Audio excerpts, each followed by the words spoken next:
भारत का युद्ध खत्म हुआ था तो पांडवों ने ऐसा ही जलसा रखा जैसे आप लोगों ने रखा है, तो और बड़ा था। तो जितने भी संत महात्मा ब्राह्मण पंडित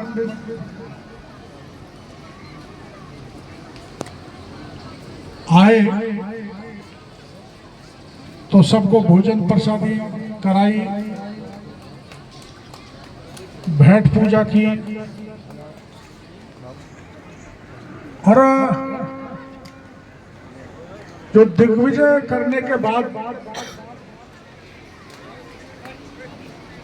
जो घोड़े छोड़े जाते हैं वो राजा पहला छोड़ा करते थे, तो जहां तक वो दौड़ते थे वहां तक उसका राज रहता था।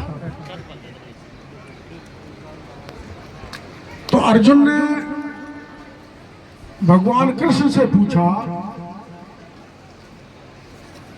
कि इससे बड़ा धर्म यज्ञ भंडारा कोई कर नहीं सकता,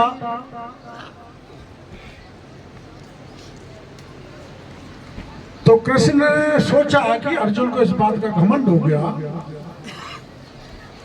कि हमारा जैसा बड़ा आयोजन अब तक धरती पर किसी ने नहीं किया।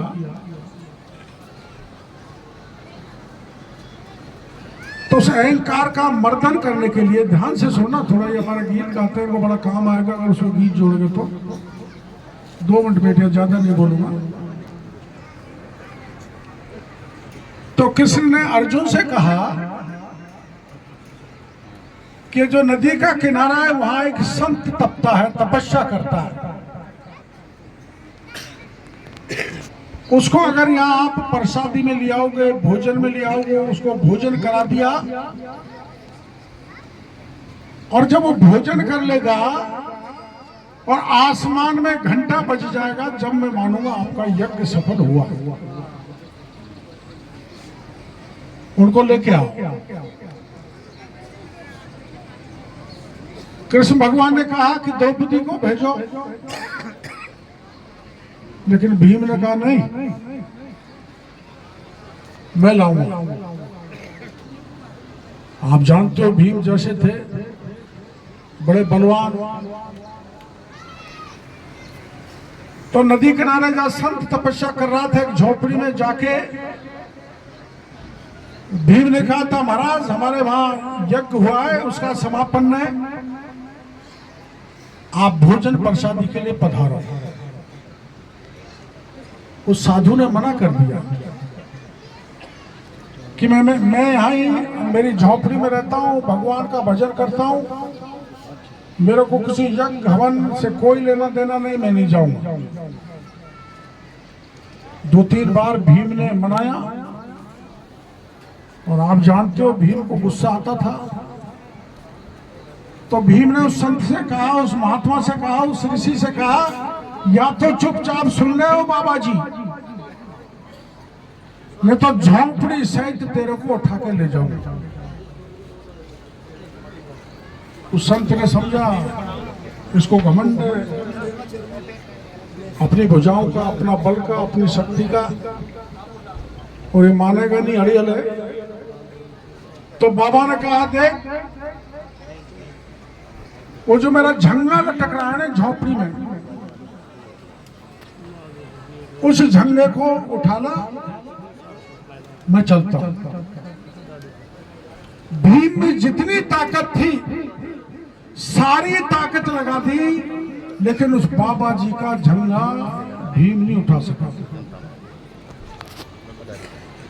वो निराश होकर चला, जाके कहा कृष्ण भगवान से कि उसने तो मेरे को ये कहा था, मेरा झंगा यानी बाबा जी का थैला उसको उठा ले, मैं तेरे साथ चलूंगा। मन उठा सका। तो कृष्ण ने द्रौपदी को भेजा, द्रौपदी ने अनुनय की और बाबा जी आ गए। यहाँ एक चीज आपको ध्यान देने वाली है कि कृष्ण भगवान ने किस ढंग से अर्जुन का भीम का, जिनको इस बात का घमंड हो गया था कि हम बलशाली हैं और हमने महाभारत का युद्ध जीता है, उसका मान मर्दन कर दिया। और बाबा जी जब आ गया, पंगत में भोजन कर लिया, तो भोजन करते ही आसमान में घंटा बजने लग गया, यानी कि यज्ञ सफल हो गया। भाई मैं वैसा बाबा जी तो हूं नहीं, मैं तो गृहस्थी हूं, लेकिन मैं मान के चलता हूं बनोटा में आ गया, ऐसे बहन बेटियों के सबके दर्शन हो गए, तो आपका कार्यक्रम भी सफल हो गया, ऐसा मैं मान के चलता हूँ, ऐसे मैं सोच के चलता हूँ। और पूरी बस्ती का बहुत बहुत आभार प्रदर्शन करना चाहता हूँ, धन्यवाद देना चाहता हूँ। 4 बजे का टाइम दिया था, लेट तो थोड़ा ही हुआ हूँ, ज्यादा नहीं हुआ, लेकिन आज कोई जरूरी काम पड़ गया था, तो मैंने तय कर लिया कि बनोटे के कार्यक्रम को तो मैं नहीं छोड़ूंगा, चाहे आप कल मेरे पास आ जाना, मैं रुकने वाला नहीं हूँ। मुख्यमंत्री जी ने भी बुलाया था लेकिन नहीं गया। ये बहन बेटियों की ताकत स्वरूप जवान पंच पटेल और जवान, इनके दर्शन मेरे को यहाँ हुए। बहुत दिनों बाद चुनाव में आया था, बीच में भी आया था, लेकिन इस मंदिर पर जब चुनाव में आया था तो पूरी बस्ती ने इकट्ठा होकर मेरे को आशीर्वाद दिया था, और ऐसे वोट डाले, ऐसे डाले कि मैं जीत के विधानसभा में पहुंच के मंत्री भी बन गया। अब मेरा संयोग है